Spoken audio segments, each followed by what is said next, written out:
What's up, everybody? Skate77 here, coming at ya. A little Borderlands 2 action. Game's coming out tonight.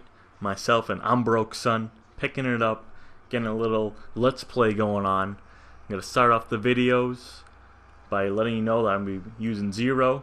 This is a sniping class, or kind of the melee class, depending on how you look at it. I'm gonna let you know that I will be using the sniping class, this section over here, a lot more than over here. A lot of people think zer0 is kind of the strongest character in the game. They're going to be using the bloodshed mostly. If you look at over here with deception, you can get up to 650% melee damage, which is pretty huge.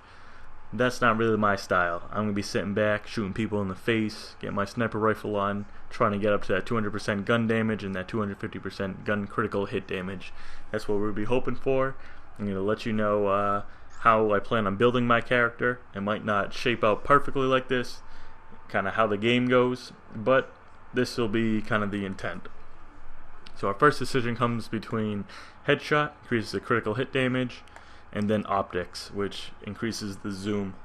Most guns in Borderlands, the first one, most sniper rifles could zoom in pretty far, so I'm not too worried about optics right now.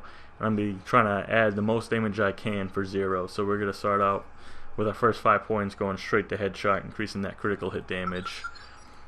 Next up, we got killer. Killing an enemy gives extra bonus critical hit damage and reload speed. Both are pretty important. Oh, screw that, Windows.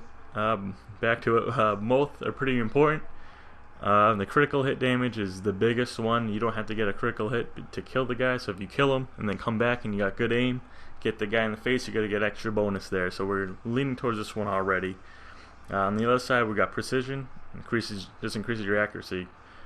Pretty important, but I'm going to try and rely on my gun skills in the beginning. May come back to this and put some points into it depending on how our build goes. But for now, we're going to throw our points into killer.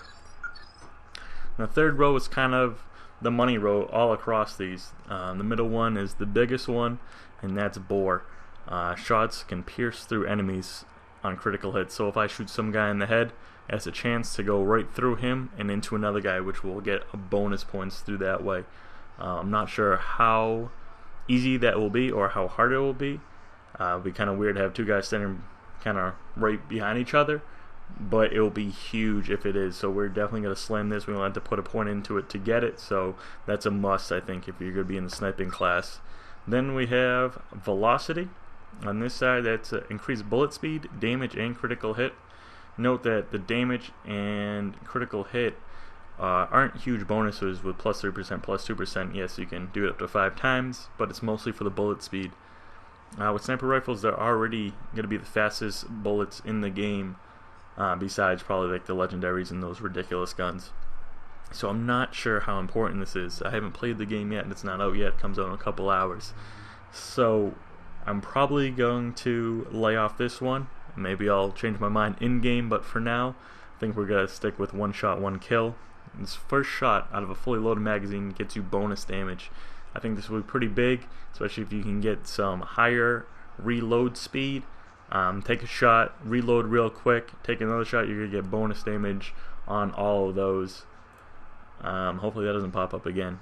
But if you're far away and you can get a shot off, reload real quick and get another shot off, that's going to give you tons and tons of extra bonus points, bonus damage. So we're going to load this bad boy up.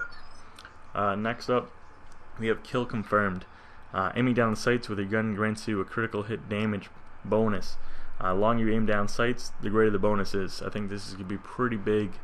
If your partner is kind of running up, kind of getting the attention of everybody else, and you're sitting back, you can aim down your sights for a long period of time and gain the actual critical hit damage, which would be huge. You can get your one-shot kills. This is in Modern Warfare 2. There's going to be no jump 360, no scopes. So aiming down sights is not going to be a bad thing. So we're going to load this one up as well. Now we got at one with the gun. Greatly improves accuracy with sniper rifles while shooting from the hip. This could be really big. You also get reload speed and magazine size, which is always a nice plus.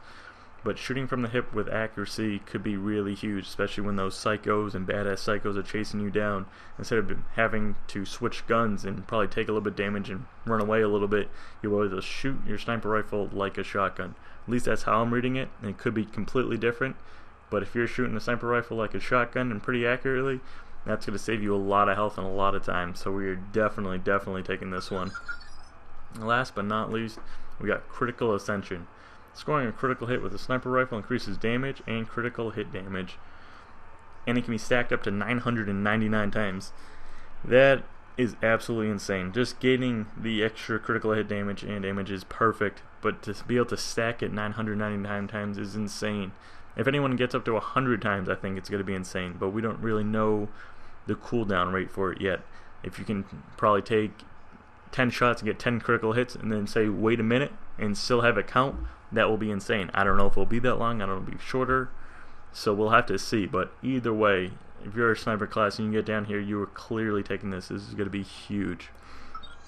Now it comes kind of interesting if we kind of want to jump over here to the Bloodshed and get Iron Hand, which is extra melee damage and maximum health. Maximum health is always a plus, especially with an assassin class is probably going to have much less health than some of the bigger classes, so that could be pretty interesting. Over here we got Killing Blow, which is the melee damage. I'm not big into the melee damage. I don't want to run up and get that close when my character is going to have less health than everybody else. Some people think it's going to be huge and they're already down here and they're probably yelling at me right now for even choosing the sniper side, but we'll see how it goes. The Cunning section is kind of a hybrid of both. They didn't really know what else to do, so half of them are for Bloodshed, the other half are for sniping. So we'll kind of see what they got over here. We have more melee attacks. Again, if you're doing melee, you're probably taking the right hand side, and if you're doing sniping, we probably want to stay on the left hand side. So here we have increased reload speed and weapon swap. We like the reload speed. The weapon swap could be useful maybe in the beginning. I'm not so sure how important it will be later on. But well, for now, we'll throw it in there and see what kind of we can get here. Fearless, I think, will be pretty big. When your shield is depleted, you gain increased gun damage and fire rate. For those of you who've used the sniping class in Borderlands, you know if you were lining up for a shot and one bullet came and got you, you know your shield went down, you usually had to run away in case so you wouldn't die. This one, you'll be able to kind of stay strong, make that shot, and know that you get the extra damage and extra fire rate in case you don't get that critical hit, and still be able to take down the guy before he can take you down. So we're definitely loading up on this bad boy. Next we have Rising Shot. Each successful range or melee attack gives you damage bonus for a short time. The bonus can be stacked up to 5 times. I think this one's going to be pretty good. Being able to stack any of these, I think, will be huge. And if you can keep just stacking up damage, it's going to be ugly real quick for your enemies. So we're definitely throwing points into this bad boy. Then we're kind of over here. Gun damage, health regeneration, and movement speed is huge. That's while Deception is active. We could go back over here, maybe improve your accuracy with all guns. I still don't think Velocity is worth it for us. At the middle we got Death Mark. Death Mark could be really good. It's dealing melee damage, marks a target for a short duration. Marked targets take additional damage from all sources. That means your teammates can give them extra damage as well. I think this was a must just because it will help if you're in a team and you're doing it with more than just yourself. This is a great one to have, so we will click this, and then it just pretty much comes down. If we want to throw 2 in Invigorate, or if we want to throw 2 in Precision. To tell you the truth, I'm not sure. I'm still kind of on the fence. I don't even know if this is going to be my final build, but for now we will throw it in Precision and see what happens. So there you have it. This is Skate 77 with a zer0 class. We're going to be all about the damage, all about shooting people with the sniper. We're not going to worry so much about the melee, and we're going to see how that goes. But for now, until the game comes out, this is what I got for you. So take it easy, guys, and I'll see you in a little bit.